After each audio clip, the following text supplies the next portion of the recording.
zmer je pomembna komunikacija, ampak tukaj bi pa rekla, da sam še to bolj. Čiste prevzame vse, lebdiš. Meni so že učitelj, da imam travme, da imam psihološke težave. Jaz bi ful rekla, da mrzdo to ful prakticira, pa sploh ne ve, da že prakticira, veš.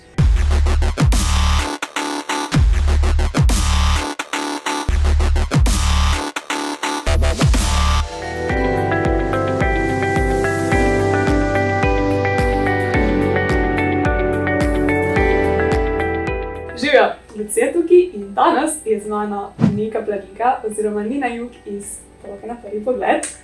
Jaz sem ful vesela, da je tukaj z mano danes, ker sem ful fanica šova, ker ona že ve, ker sem ji že povedala, ampak za tiste, ki niste tega gledali, ona je bila na šovu znana po tem, da je zelo odprto govorila o spolnosti in zaradi tega je tako mene takoj že pritegnilo to, ampak bolj specifično si ti v kaj? Ful imam rada BDSM, tako da ja, malo bolj te kinky vode me ful privlačijo, kot nekaj drugačnega. Sicer ne bi rekla, da sem res ful ekspert, ampak sem pa že marsikaj probala, tako da lahko mogoče delim kakšne izkušnje, kakšne prakse, do and don'ts, take variante. In zato smo danes tukaj. Govorili bova točno o tem, o BDSM-ju, pa bi te najprej prosila, da za one, ki mogoče ne vejo, glih točno kaj je to, samo na kratko poveš, predstaviš. Ja, BDSM je v bistvu spolna praksa, ko ima 3 črke BDSM, pač logično, kjer imamo noter bondage, dominance, sadizem pa mazohizem, ja. Sam spekter BDSM-a je ogromen. Je lahko že sam šeškanje, če smečkam, da stisne za vrat, je lahko že to vezanje, predvsem se pa vse vrti okoli 2 vlog in to je pač nadrejene pa podrejene vloge. Imamo tukaj nekoga, ki malo bolj dominira podrejenega, jaz nisem bolj totalno submisivna. Obstajajo tudi neka razmerja, kjer imaš vrst, kjer sta obe vlogi in se menjata. Veliko je na poudarjanju v predigri, v sami neki igri, ko imaš te scenarije in se potem razni scenariji, vse v konsenzu, obvezno, odvijajo in ja, zanimivo je, veliko je tudi v čutilih, koži, ja, pač je tudi zraven bolečina, je lahko tudi v bistvu verbalno malo bolj to neko, ful nočem reči poniževanje, ampak je v tisti igri noter tudi poniževanje verbalno lahko vključeno. Tako da ja, meni je ful zanimivo. Meni tudi, sicer nisem toliko o tem, ampak bi pa še vseeno ful dobro poslušati in se učiti. In zato smo danes tukaj, tako da tisti, ki ste tako, to pa zame ni, glejte vseeno, zato ker se boste kaj novega naučili, boste mogoče z drugimi očmi lahko to pogledali in tudi če to nekaj ni, nekaj, kar bi vas pritegnilo, lahko lažje razumete, zakaj nekoga bi. Tudi, če vas zanima malo več o teh osnovah, sem jaz že posnela 4 videe, ki malo več o tem govorim, tako da tam si lahko pogledate res knjižno, kako bi temu rekla. Z Nino bo pa govorila tako res tudi o njenih izkušnjah in kako ona to doživlja, ki je tako res iz prve roke lahko pove.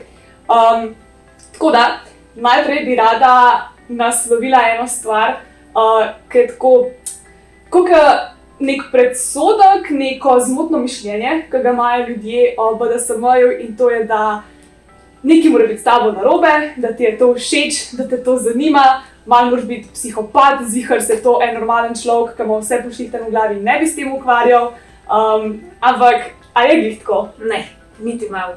Pač, meni so že učitelj, da imam travme, da imam psihološke težave, zato ker imam pač rada, da me moj partner stisne za vrat ali pa da me malo močno zastenka ali pa da me totalno se podredi.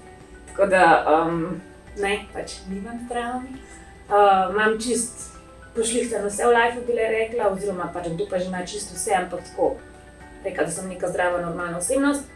In tudi za moške, mrzdo jim da to kot nek štempilka, zdaj pač se on uživa v tem, da ženski povzroča bolečino oziroma da se je podredi, da je on psihopat, pa da ima res, da je neki grozen človek. To ni res, ker pač vsi ti partnerji, s katerimi sem bila, ko so me dominirali, so pač dobri ljudje bili. In vsi so z mano ravnali kot kraljica. Pač vse so naredili zame, so mi skuhali večerjo, so me peljali na take fajn večerice. Zmeraj smo bili tako elegantno, kako ne rečem, pač kako elegantno tudi oblečeni, tako vse. Ali hodiš tako v ledru, pa Ne. spandeksih naokrog, Ne. z bičem v eni roki. Ne, ni tako, tudi v javnosti ne moreš reči, ta pa je v BDSM ali pa ni, ker pač normalen moški ali pa čisto normalna ženska se ne vidi. Pa pač doma pa pride una igra, ne? Vse se dogovorita, vse se med sabo partnerja dogovorita, postavita vsa pravila igre. Ženska je tudi v bistvu una, ko tudi ne ženska, podrejena oseba je tista, ko ima v bistvu nekako se vajeti, ker ona dovoli, koliko delati se gre. Čeprav mogoče se to ne vidi v zunanjem opazovalcu, ampak onega, ta par ve, kaj se dogaja, kaj se bo v bistvu zgodilo in ta ženska ima vse vajeti. Ona lahko kadarkoli reče eno besedico in ko je lahko, to je safe word, ko obstaja, ne, in da ko ona to reče, je konc. In takrat partner ve, da ne smeje čez to. Ne. Tudi obstajajo ti hard pa soft limiti. Tukaj bi pač povedala, da v bistvu en ful dober, kako je to že orodje, ful dobro orodje obstaja BDSM checklist, par med sabo izpolne, tudi po 100 plus vprašanj imaš in imaš gor vse spolne prakse, vse pripomočke naštete in ti za vsako stvar napišeš, a si že probal ali nisi probal in da vejo točno, kaj se lahko počne pa kaj se ne počne. V bistvu je ta lista, jaz bi kar rekla, obvezna v BDSM vezi z podrejeno osebo, medtem ko za mogoče nadrejenega niti ni toliko, ker pač podrejena oseba je v bistvu vse in kaj njegov nadrejen hoče, kakšne ima on želje, ker on se bo itak to od tebe vzel, dokler je to v konsenzu tisto, kar si ti želiš. Ful je tudi pomembno to komunikacija. Ko smo rekla, ne, pač v vseh vezih, kakršnikoli normalni vanila, BDSM, zmer je pomembna komunikacija, ampak tukaj bi pa rekla, da sam še to bolj. Zato ker podrejena oseba ima lahko gega v ustih, roke zvezane na hrbtu, oči prevezane in pač ne moreš ti povedati takrat partnerju, fakaj, no in pa nasedeti, če me ti za neki po desni nogi tam le čohaš, veš, pač morajo postajati tudi neke telesni gibi, neke mimike. Naprimer, meni je bilo ful dobro, če sem bila zvezana, pa imela roke na hrbtu zvezane, sem dobila doskrat kitajske palčke v roko. In sem mogla z eno roko sem jih držala in če sem jih spustila palčke na tla, je bilo to pomeni konec igre.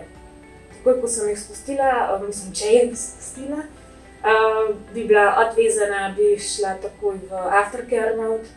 Aftercare mode je tudi pri BDSM-u ful pomemben, ker ko imaš ti to seanso, ko znajo tam priti do bolečine, definitivno je, lahko tudi malo bolj grob seks, pa tudi ta sam seks je dosti krajši, kako ne rečem, ni tisto, da je zdaj 2 ure samo nabijanja ali pa ki ta zgam bolj napred igra, bolj BDSM seks je bolj ne, kako normalen, pač mogoče si samo odvezan, tako drugače, stale vse čez normalen. Ja no, in pol, ko se vse zaključi, je ful pomemben aftercare.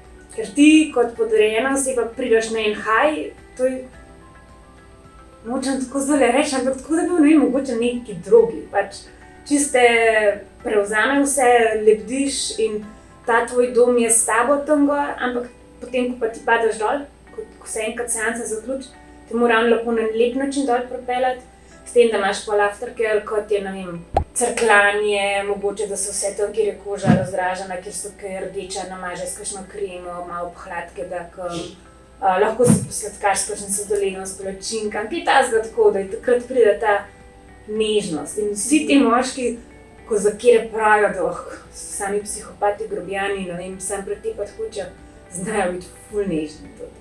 Pač čisto vsak te bo pa lepo počohal, pobožal, stisnil k sebi, ti bo dal ta občutek nežnosti in topline, ne, tako da, če pa tega ti na koncu tega aftercarea ni, pa pol zelo velikokrat se dogaja lahko tudi, da pol ta podrejeni, tako kot neke vrste malo bolj depresijo pade noter, mislim, zelo kratko, ampak tako nalov si, tako slabe občutke imaš pol in se ne znaš tako sam hitro ven potegniti, tako da, in tudi, kdor ne ve, da obstaja aftercare oziroma kdor tega ne prakticira, bi jaz tudi rekla, da ni to prav dom, da ne spada v ta spektr noter. Prej sem hotela še reči to, ko si rekla, da je pač spektr ful širok in tudi če ljudi to ne zanima, Jaz bi ful rekla, da kdo to ful prakticira, pa sploh ne ve, da že prakticira, veš. Da sam slišiš, kot to kratico BDSM, se postaš, fakt, to je ukradno, to je grdo, to je to jaz ne počnem. Pa v bistvu pa ful veliko teh delov že počnejo, ker spekter je širok. Kaj pa, na primer? Že sam šeškanje po neki vrsti spada sem noter, ali pa vezanje, lisičke, kaj tazga, to vse spada v ta ogromen spekter. Ker imamo čisto na en stran bolj ta vanila variantica, on je bolj nežen BDSM, ko je lahko sam na njem malo davljanja, malo vlečene za lasi, kakšno šeška, čez ric vezanje. Pa imaš na čist globoko rdeče, no in kako ne rečem, pa je lahko zelo krvav že in zelo z modricem, ampak ja. To je to o nekih čisto osnovah, to, da si predstavljate sploh, o čem govoriva, zakaj se gre, kaj nas zanima. Zdaj bova pa posnela še en del, v katerem se bova pa bolj poglobila v to, kako je Nina s tem začela, zakaj njo to zanima, kaj njo pri tem pritegne, pa pol bova še predstavile 3 igračke, ki je Nina rekla, da bi rada o njih govorila, tako da ne pozabite tudi drugega dela gledati.